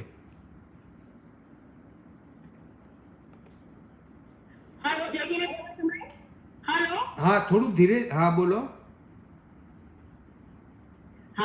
અત્યારે લોકડાઉનમાં હા, ઘરે પૌષધ. હા હા તેમાં બીજી washroom. બધી સગવડ છે હા. પરંતુ પરતવાની મુશ્કેલી છે. હા હાયર ફ્લોર દાદરા ચડી ઉતરીને ન પરતવા જઈ શકીએ. હા તો પોસ્ટર કરાય વોશરૂમ વાપરીને કે ન કરાય? નહીં, વોશરૂમ વાપરીને તો પૌષધ ન થઈ શકે, માટે દયાવ્રત કે એવું કંઈ કરીને આગાર સહિતનો કરો, બાકી પૌષધની મર્યાદાનું તે ઉલ્લંઘન છે, માટે પૌષધ ન થઈ શકે. કાં તો વિન્ડોની બહાર કોઈક અમુક એક થાળમાં રેત જેવું રાખીને જો કંઈક એવું થઈ શકતું હોય તો એવો કોઈ પ્રયત્ન કરવો. બરાબર, ધન્યવાદ. અને બીજો પ્રશ્ન એ છે હા. કે ભવોભવની આલોચના એટલે શું છે? ભવો- આપણે આગળના ભવોમાં આલોચના ન કરી હોય, ન કઈ વસ્તુ આવી હોય તો તેના પાપ લાગે છે, અને તેના માટે હવે શું કરવાનું? નહીં, ભવોભવની આલોચનાનો અર્થ એ છે કે આપણે જાણીએ છીએ કે આપણે અનેક પ્રકારના ભવ ભૂતકાળમાં કર્યા છે, ચારેય ગતિના ભ્રમણ કર્યા છે, માટે ચારેય ગતિમાં અલગ અલગ રીતે જે દોષો લાગ્યા હોય, જે પાપ આદિની પાપના કાર્યો કર્યા હોય તેની આરાધના, તેની આલોચના કરવી, તેનું નામ છે ભવોભવની આલોચના. ભવોભવની આલોચનાનો તે અર્થ છે.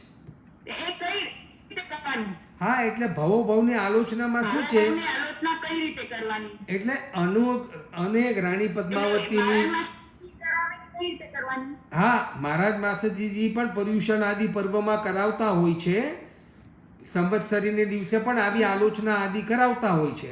માટે ભવોભવની આલોચનામાં રાણી પદ્માવતીની આદિની અનેક જૈન સ્તુતિમાં આલોચના છે, જે અનેક ભવો કર્યા હોય તે ભવમાં તેવા પાપો બાંધ્યા હોય એ બધાની આલોચના કરીએ છીએ. ઓકે, અચ્છા, ધન્યવાદ. જય ધન્યવાદ. જય.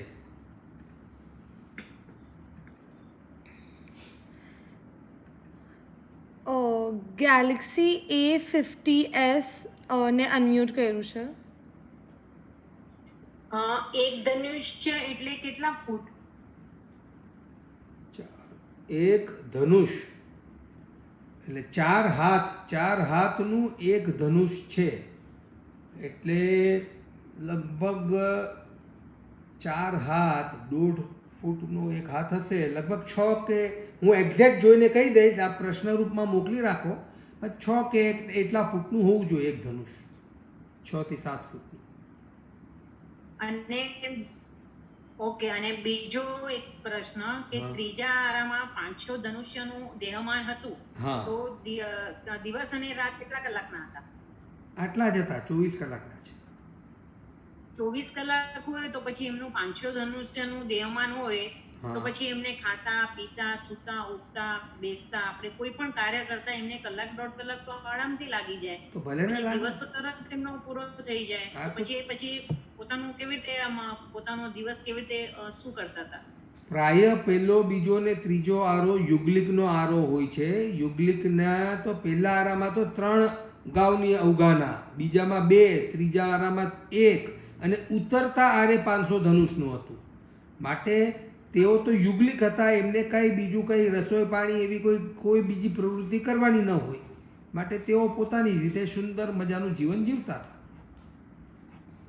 પણ ઋષભદેવનું દેહમાન 500 ધનુષ્યનું હતું, હા તો પછી એમનો એ દિવસ ને રાત આપણા 24 કલાકનો હોય તો આપણે જનરલી જોઈએ તો આપણને તો સમય લાગે કોઈ બી કામ કરતા, તો એમનું આટલું દેહમાન હતું હા તો એમને કેટલો સમય લાગતો હતો? તો આટલો જ સમય લાગે. અત્યારનો કોઈ 7 ફૂટનું વ્યક્તિ હોય અને કોઈ 3 ફૂટનું વ્યક્તિ હોય તો એને ખાવા પીવા વગેરેમાં કેટલો સમયનું અંતર હોય? મામૂલી અંતર હોય. એટલે એ તો એમની નોર્મલ દિનચર્યા તો તે જ પ્રમાણે ચાલતી હોય.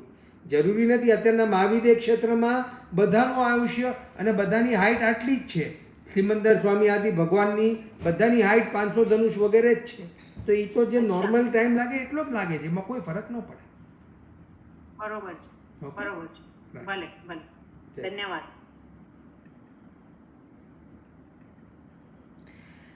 રૂપાબેન શાહ આપને અનમ્યુટ કર્યા છે. जय जिनेन्द्र मैन भाई, જય જિનેન્દ્ર. अब ये संतारा के पार्ट में हम पहले तिविहीनम बोलते हैं, हाँ तो ऑलरेडी हम 9 कोटि का पचकान ले रहे हैं, हाँ. मतलब नौ कोटि का। फिर उसके बाद करियंतम पियाणम न समाणु जनामी का क्या महत्व है? तिव्यंग तिव्यंग का खुलासा है वो। तिव्यंग तिव्यंग न करेमी न कार्वेमी करंतम्पी अन्नंग न समूह जानामी मनसा वैसा कायसा, ये है 9 कोटि। तिव्यंग तिव्यंग क्या है? तो एक तिव्यंग है न करेमी न कार्वेमी न करंतम्पी अन्न न समूह जानामी, और तिव्यंग मनसा वैसा कायसा, इस तरह ये 9 कोटि होता है। अच्छा, तो मैं वही सोच रही थी पहले 9 कोटि का क्यों दिया और फिर बाद में किस चीज के बारे में ये डिस्क्रिप्शन है? हाँ, तो ये तिव्यंग तिव्यंग का एक्सप्लेनेशन। एक्सप्लेन, ओके, धन्यवाद। जय जिनेन्द्र। जय।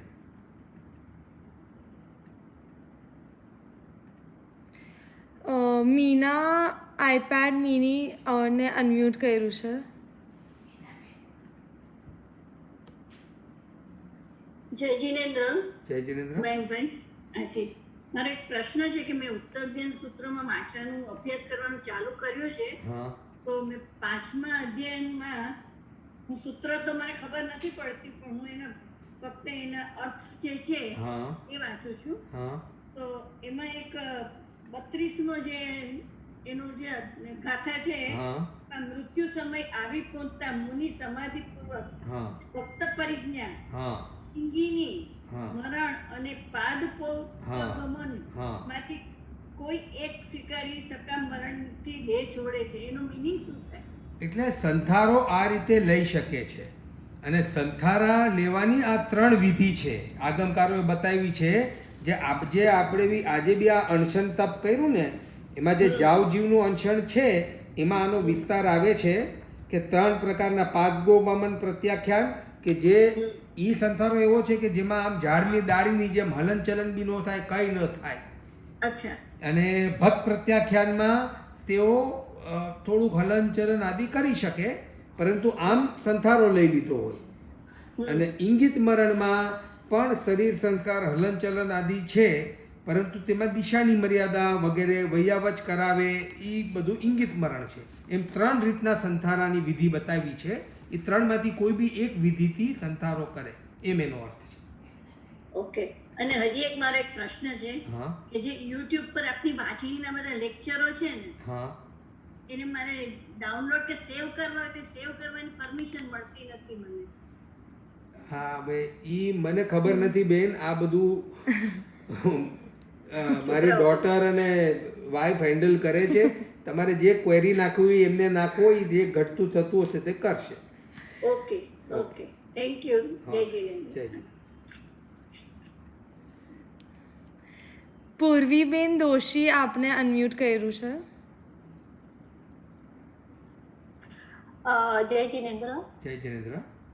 આપણે કંઈક ઉકળું તપ મેન્શન કર્યું હતું. હા, ઉકળું આસન. ઉકળું આસન. ઉકળું આસન, ઓકે. એનો મતલબ શું? એટલે ઉકળું આસન એ બેસવાની પણ ઈ પણ એક પ્રકારનું આસન છે. જે આસનમાં બેસીએ ને તો એમ પગ ફોલ્ડ કરીને આ રીતે બેસવું, તે ઉકળું આસન છે. તે ઉકળું આસનથી પણ લગભગ અડધી કલાક સુધી બેસો તો એ પણ એક પ્રકારનું કાયક્લેશ તપ છે. ઓકે, ધન્યવાદ. પ્રતિક્રમણમાં જે ખમાસમણાનું આસન આવે ને તે ઉકળું આસન હાજી. કહેવાય. Okay, thank you.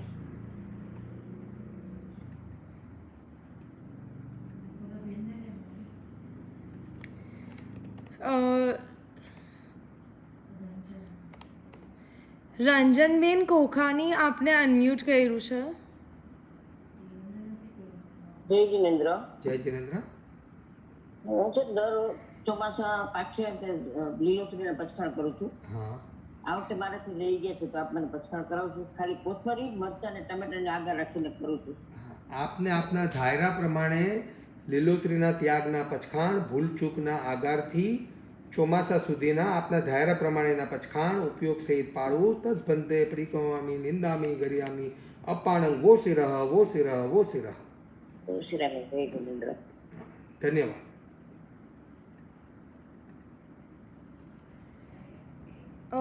Amitaben Vora આપને અનમ્યુટ કર્યા છે. જય જીનેન્દ્ર મહેન્દ્ર. જય જિનેન્દ્ર. આજે આપણે વૃત્તિ સંક્ષેપ, કાયાક્લેશ ને એ બધા તપ છે, તો એના માટે આપણે કઈ પચકાણ હોય કે એમ જ આપણે કરી શકાય કે આપણે મનમાં ધારી લઈએ કે ભાઈ આપણે ઓછું ખાવાનું ઓછું ખાઈએ છીએ કે આ રસનો ત્યાગ કરું કે એના માટે એવું કંઈક છે? હા, એટલે જમતા એટલે ત્યારે જ તેનો સમજણપૂર્વક નિર્ણય કરી લેવો તે જ તેના પચખાણ છે. એનાથી જ તે તપ નિપજી શકે છે. અચ્છા, અંતર એટલે જે- પછી એવા સ્પેશિયલ નથી કે આપણે આમ હા, એટલે એના માટે અલગ સ્પેશિયલ પ્રત્યાખ્યાન લેવાની જરૂર નથી. તેમાં તેની વિશેષ જાગૃતિ રાખવી અને સમજણપૂર્વક આજે હું આનો ત્યાગ કરું છું એવું મનથી સમજણપૂર્વક ત્યાગ કરો એટલે ઓટોમેટિક તેના પ્રત્યાખ્યાન થઈ જાય. એટલે એનો એ તપ નિપજે છે.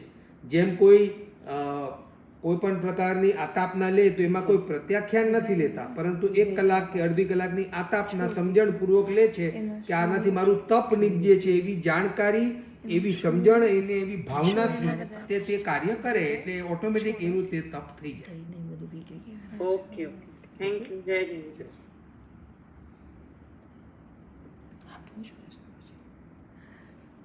અમિત શાહ આપને અનમ્યુટ કર્યા છે. પ્રણામ. હા, આપણે વર્ધમાન તપની આંબિલની ઓડિયોના આંબિલ જે હોય અને 24 ભગવાનના એકાસના વગેરે હોય તો એ આપણે આ 1.5 મહિનામાં ખેંચી અને ઈ જે વજુસનના 8 દિવસ આવે એમાં પણ એને કાઉન્ટિંગ સાથે ગણી શકાય કે ના ગણી શકાય? હા, ગણી શકાય, એમાં કંઈ વાંધો નથી. અચ્છા, એટલે સંવત્સરી પારણા સાથે પારણા આવે તો પણ એમાં ગણી શકાય? હા હા. Okay, ya, thank you. Avniben Bhansali આપને અનમ્યુટ કર્યું છે.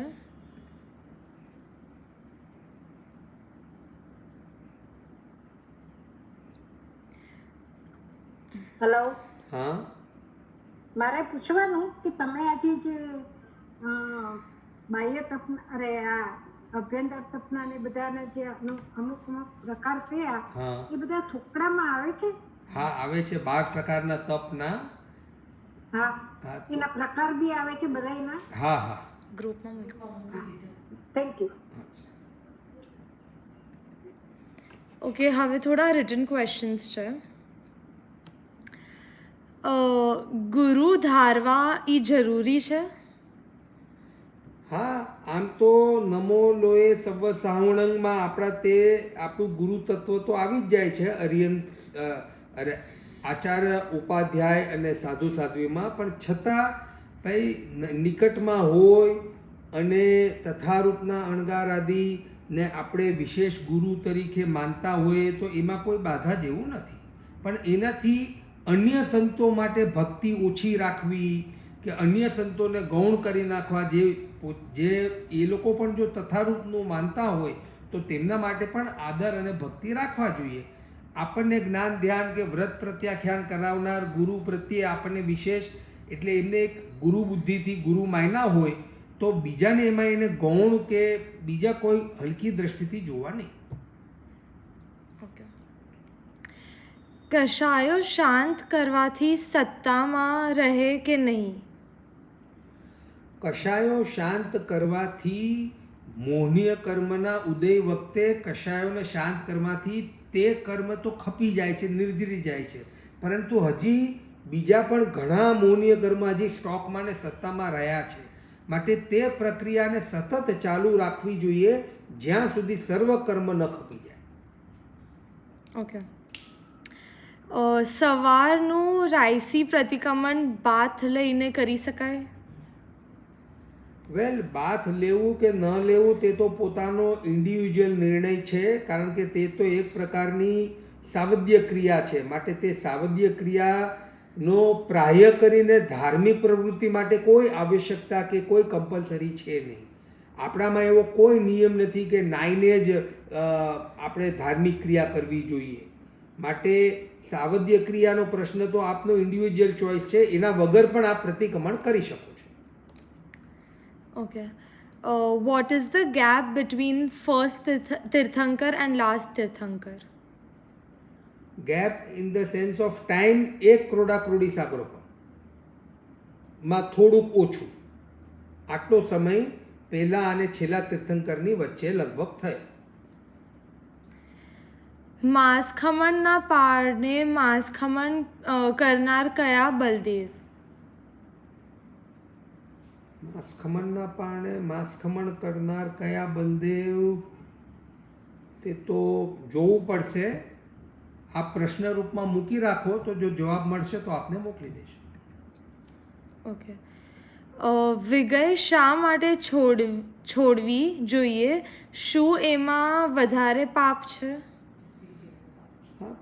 વિગય પ્રમાદને વધારે છે. વિગયનું અતિ સેવન કરવાથી 5 ઇન્દ્રિયોના વિષયોને પણ કાબૂમાં રાખવામાં તકલીફ પડે છે. વિગય આદિ વિકૃતિ લાવે છે. માટે વિગયનો ત્યાગ તે સંયમ આરાધના અને આશ્રવો અને સંયમમય જીવન જીવવા માટે ખૂબ અનિવાર્ય છે. માટે વિગયોની મર્યાદા અથવા તો એનો ત્યાગ સાધકો કરતા હોય છે. ઓકે. દીક્ષામાં છેદ એટલે શું? દીક્ષામાં છેદ એટલે એમ હોય કે જેને કોઈક બહુ મોટા પ્રકારના દોષ લાગ્યા હોય, કોઈકે ઓપરેશન કરાવવું પડ્યું હોય અને એમાં અમુક બહુ જ આરંભ સમારંભ આદિ થયા હોય, અથવા તો અન્ય પ્રકારના કોઈ મોટા દોષ લાગી ગયા હોય, તો તે દોષની વિશુદ્ધિ કરવા માટેનું વન ઓફ ધ ઉત્કૃષ્ટ પ્રાયશ્ચિત અવેલેબલ ટુડે ઇઝ 6 મહિનાનો દીક્ષાનો છેદ. એનો અર્થ કે એની જેટલી દીક્ષા પર્યાય હોય, સમજો કે કોકની 10 વર્ષની દીક્ષા પર્યાય છે, તો હવે એમને 6 મહિનાનો છેદ આપે. દેટ મીન્સ હવે એમને 9.5 yearsની દીક્ષા પર્યાય. એટલે કોક એમનાથી 2 મહિના પછી કે 3 મહિના પછી દીક્ષા લીધી હોય તો એ એનાથી નાના હતા, હવે 6 મહિનાનો છેદ આપે એટલે હવે આ સંત ઓલાથી નાના થઈ જાય. આ છે દીક્ષા છેદ. અને દીક્ષાનો છેદ એટલે કે 6 મહિના સુધી જે તમે સંયમ પાડ્યો તો એના દ્વારા તમે જેટલી નિર્જરા આદિ કરી હતી તે બધી નિર્જરાને આપણે આ લાગેલા દોષના પ્રાયશ્ચિત રૂપમાં સેટ ઓફ કરીએ છીએ. માટે તેને પ્રાયશ્ચિત આપવામાં આવે છે. રેડમી આપને અનમ્યુટ કર્યા. હેલો, જય જીનેન્દ્ર. જય જીનેન્દ્ર. અરે મારે થોડું 5 સમવાય વિશે થોડું જાણવું હતું. 5 સમવાય? હા. આ 5 સમવાય છે કાળ, સ્વભાવ, નિયતિ, પૂર્વકૃત અને પુરુષાર્થ. આ 5 સમવાયન ભેગા થાય ત્યારે જ કોઈ પણ કાર્ય પૂર્ણ થતું હોય છે. પરંતુ કાર્ય પૂર્ણ થાય ત્યારે આપણને આ 5માંથી કોઈ એકની પ્રધાનતા દેખાય અને બીજા ગૌણ રૂપ થઈ જતા હોય ત્યારે. પરંતુ વાસ્તવિકતા નિશ્ચય તો તે છે કે આ 5 સમવાય ભેગા થાય છે ત્યારે જ કોઈ કાર્ય થઈ રહ્યું છે. માટે આ 5 સમવાયન છે. જેમ કાળનું એક્ઝામ્પલ આપે છે કે જેને જેટલો કાળ લાગે તેટલો કાળ લાગે તે કાર્ય કરતા. આંબાનું બી લઈને આજે આપણે વાવીએ તો કાલ સવારના ઝાડ ઊભું થઈ જાય? ન થાય. તો એને જેટલો કાળ લાગે તે કાળની આ ઇમ્પોર્ટન્સ છે. પછી સ્વભાવ છે તો કે આંબાનું બી વાવ્યું હોય અને 1 વર્ષે 2 વર્ષે થોડુંક ઝાડ થાય તો શું એમાં નાળિયેરનું ઝાડ થાય? ન થાય, કારણ કે તે બીજમાં આંબાના સ્વભાવ હતા તો તે આંબા જેવું જ થાય, એમાં પછી નાળિયેર ન થાય. આ સ્વભાવનું મહત્વ છે. કાળ, સ્વભાવ, નિયત. નિયતમાં ભાઈ કોઈ આપણે ઘણીવાર આપણે મગ ખાતા હોય છે તો એમાં કોઈ કોયડું આવી જાય છે, તો એ કોયડું કોઈ વાવ્યું હતું? છતાં અમુક દાણા કોયડું થઈ ગયા, કારણ કે તે નિયત છે. તે જ રીતે કાળ, સ્વભાવ, નિયત, પૂર્વકૃત. પૂર્વકૃત એટલે આપણા પૂર્વ બાંધેલા કર્મ. આપણને મોહનીય, અશાતાવેદનીય આદિ કર્મના ઉદય આવે છે, માટે આપણી સાથે તથા પ્રકારના પ્રસંગો, તથા પ્રકારના વાતાવરણ આદિ બને છે. તો પૂર્વકૃત પણ એક કારણ છે આપણી સાથે જે કાંઈ બની રહ્યું છે એના માટેનું. અંતરાય બાંધી હોય તો ખૂબ મહેનત કરીએ છીએ છતાં સફળતા નથી મળતી. કોઈ કે અંતરાય નથી બાંધી તો ઓછી મહેનતથી મળી જાય છે. આ બધું પૂર્વકૃત છે. અને 5મું છે સમવાય પુરુષાર્થ, કે આ પુરુષાર્થ દ્વારા બધા જ કાર્યોની સિદ્ધિ થાય છે. માટે છદ્મસ્તોનો બધો જ વ્યવહાર પુરુષાર્થ પ્રધાન છે. ભગવાન મહાવીર સ્વામીએ કીધું છે કે સમય માત્રનો પ્રમાદ ન કરવો, પૂર્ણ પુરુષાર્થ કરવો. સફળતા ઓછી મળે, સફળતા ન મળે આદિ આવા કોઈ વસ્તુઓ બની જાય તો નિરાશ ન થવું. સમજી જવું કે મારા પુરુષાર્થની સાથે સાથે બાકી રહેલા 4 સમવાયન હજી અનુકૂળ થતા નથી લાગતા, તો થશે ધીરે ધીરે. મારે એમાં પુરુષાર્થની કચાશ કરવી નથી. માટે પુરુષાર્થ ચાલુ જ રાખવાનો, અને કાર્યની સિદ્ધિ ન થાય તો કદાચ મારા કર્મ એવા હશે, અથવા તો તથા પ્રકારનો નિયત હશે, અથવા તો મારા હજી કાળ નહીં પાક્યો હોય, અથવા તો મારો સ્વભાવ પુરુષાર્થથી થોડોક બદલાવું, આ રીતની પ્રયત્નથી નથી થતું તો બીજી રીતે પ્રયત્ન કરું, એમ પોતાના પુરુષાર્થને મૂકવો નહીં. અને નિષ્ફળતામાં નાસીપાસ થવું નહીં. માટે નાસીપાસ ન થવા માટે 5 સમવાયનનું જ્ઞાન આગમકારો આપ્યું છે. આ રીતે 5 સમવાયનથી પોતે પૂર્ણ સમાધિમાં રહ્યું કે મારો સમ્યક પુરુષાર્થ ચાલુ છે, બાકી જે કાંઈ પણ બની રહ્યું છે હું એને મારા પુરુષાર્થથી ધીરે ધીરે બદલીશ. માટે જે ઇંગ્લિશની કહાવત છે ને, ટ્રાય ટીલ યુ સક્સીડ, બસ એ જ ભગવાનની આજ્ઞા છે. આપણે આપણો પુરુષાર્થ મૂકવો નહીં. ઓકે, એટલે આપણે સ્વાધ્યાયને કંઈ પણ કરીએ એમાં બધું આ 5 સમવાય કામ કરે ને. હા, એ તો કોઈ પણ કાર્યની સિદ્ધિમાં 5 સમવાય કરે છે, અચ્છા. પરંતુ આપણે પુરુષાર્થ મૂકવો નહીં. પુરુષાર્થ પ્રધાન સાધના છે. હા. ઓકે. અને અને એક બીજો પ્રશ્ન હતો કે ભગવાન આપણે કહે છે કે ભગવાન જ્યારે ચાલે ત્યારે લાખ પાખડીનું પદ્મ કમળ થઈ આવે, તો ઈ સચેત હોય ને? ના, અચેત હોય. અચેત હોય. અચ્છા, ઠીક, ધન્યવાદ. જય. દીપિકાબેન, આપણે અનમ્યુટ કર્યા છે. જય જિનેન્દ્ર મયંકભાઈ. જય જિનેન્દ્ર. આજે ઘણી બધી તપસ્યા માટેની તમે સમજણ આપી. આજ સુધી જરા પણ નહોતી, ને આજ સુધી જે કઈ તપ કર્યું છે એ સમજણ વગરનું કે કર્મની નિદ્રા થાય એવું કઈ પણ બોલ્યા વગરનું કર્યું છે, તો એનો લાભ મળે ખરો? હા, એટલે હવે જે થઈ ગયું છે તે થઈ ગયું છે. એનાથી જેટલી નિદ્રા થવાની હતી તે થઈ ગઈ. આજ પછી હવે આપણે પૂર્ણ જાગૃતિથી કરવું, અને પૂર્વે કરેલા તપમાં કદાચ કોઈ બાહ્ય ભાવના આદિ રાખી હોય તો તેનું મિચ્છામી દુક્કડમ લઈને તેની વિશુદ્ધિ કરી લેવી. અચ્છા, એનું કઈ પ્રાયશ્ચિત લેવાનું મિચ્છામી દુક્કડમમાં? આ મિચ્છામી દુક્કડમ કહીને એનો પશ્ચાતાપ કરી લેવો, એટલે તે જ તેનું પ્રાયશ્ચિત. એ તો તમારી સાથે પ્રવચનમાં બેસીને ઘણી બધી સમજણ આવી છે, અને ઘણું બધું નોલેજ મળ્યું છે આ ધર્મનું. એટલે હા, એ તો ભગવાનની વાણી એવી સુંદર છે કે જેટલું સમજશું એટલો આપણને આપણો વિકાસ થતો જાય. હાજી હાજી. ગુરુનું કામ છે, તમારું કામ, અમારા ગુરુ છો તમે. અરે એવું નથી, આ તો આપણે ખાલી સ્વાધ્યાય કરી રહ્યા છે. જ્ઞાન મળ્યું ઘણું બધું એમ. એટલે હવે એમ કહે ને કે હાલતા ચાલતા તમારું યાદ આવે કે આ મયંકભાઈ આમાં આમ કીધું તો આમ નહીં કરવાનું. ના, એ તો તમે બધા હળુકર્મી છો, તો તમને ધર્મ જલ્દી ગમે છે, એટલે તમારી સાધના બહુ સારી કહેવાય, અને એ સાધના ઓર આગળ વધારો. બસ. Thank you Mayankbhai. જય જિનેન્દ્ર. જય જિનેન્દ્ર. રેખાબેન દોશી. રેખાબેન દોશી, આપને અનમ્યુટ કર્યું છે. જય જિનેન્દ્ર. જય જિનેન્દ્ર. અવાજ આવે છે? હા, આવે છે, આવે છે. આપણા શાસ્ત્રમાં પ્રાય કરીને શ્રાવકો માટે મોટા અનશન તપનો ઉલ્લેખ નથી. જીવન પર્યાયની વાત નથી કરતો, અત્યારે અઠાય કરે છે, માસ ખમણ કરે છે, ક્યાંય શ્રાવક માટે કે ઉલ્લેખ નથી. નહીં, 12 ઉપાસક દશાંગમાં તમે જોશો તો ઔષધનો જ ઉલ્લેખ છે. હા, ઔષધ છે, પણ તે પણ એક પ્રકારનું અંશણ જ છે. હા, હવે ઔષધ આદિ પણ એક પ્રકારનું અંશણ જ છે. એક સેકન્ડ, એમને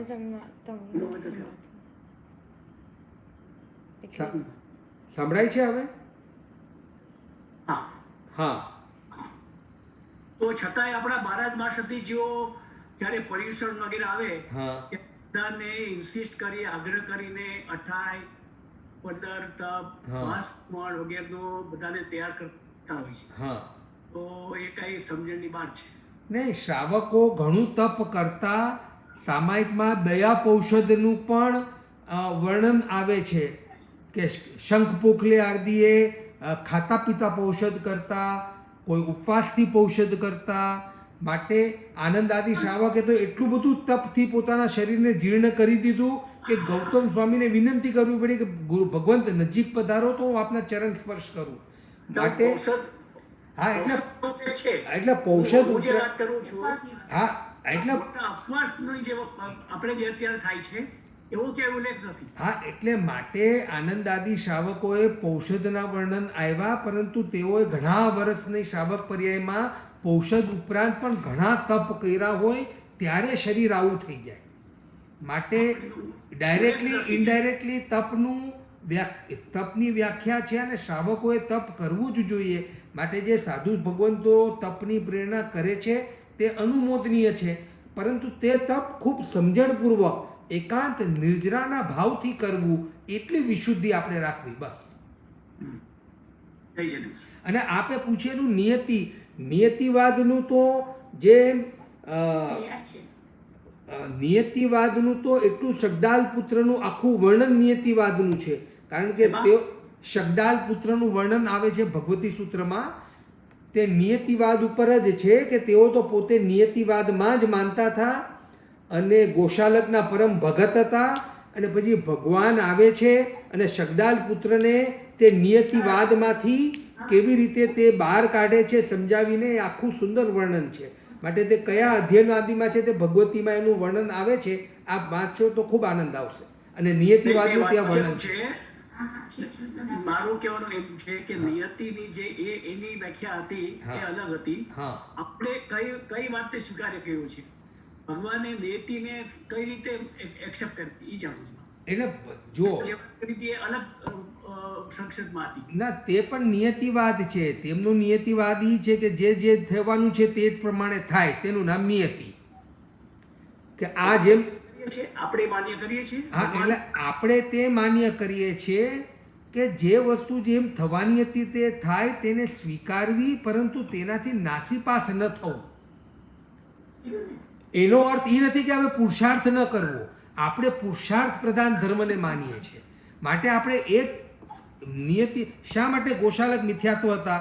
એ ફક્ત નિયતિવાદને માનતા હતા. જે જેમ બનવાનું છે તેમ બનવાનું જ છે, તો મારે પ્રયત્ન કરવાની જરૂર શું છે, તે તેવી માન્યતામાં હતા. જ્યારે ભગવાનની વાણી એ છે કે કાળ, સ્વભાવ, નિયતિ અને પૂર્વકૃતને તમે સમજો અને એનો સમન્વય કરો, પરંતુ સાધના પુરુષાર્થથી કરો. પુરુષાર્થ કર્યા બાદ નિષ્ફળતા મળે તો એમ સમજવું જોઈએ કે કદાચ આમ નિયત હશે, અથવા તો મારા કર્મના ઉદય હશે, અથવા તો તથા હજી કાળ નહીં પાક્યો હોય. એટલે નાસીપાસ નહીં થવા માટે બાકીના સમવાયને સમજવાનું છે. અને કોઈ પણ કાર્ય પૂર્ણ થતું હોય ત્યારે કોકવાર કાળની પ્રધાનતા દેખાય, કાં તો કોકવાર પુરુષાર્થની પ્રધાનતા દેખાય, અને બીજા બધા નિયત ગૌણ થઈ જાય. પરંતુ ગૌણ રૂપે પણ બધી નિયતિઓ કામ કરી રહી છે એવી શ્રદ્ધા રાખવી.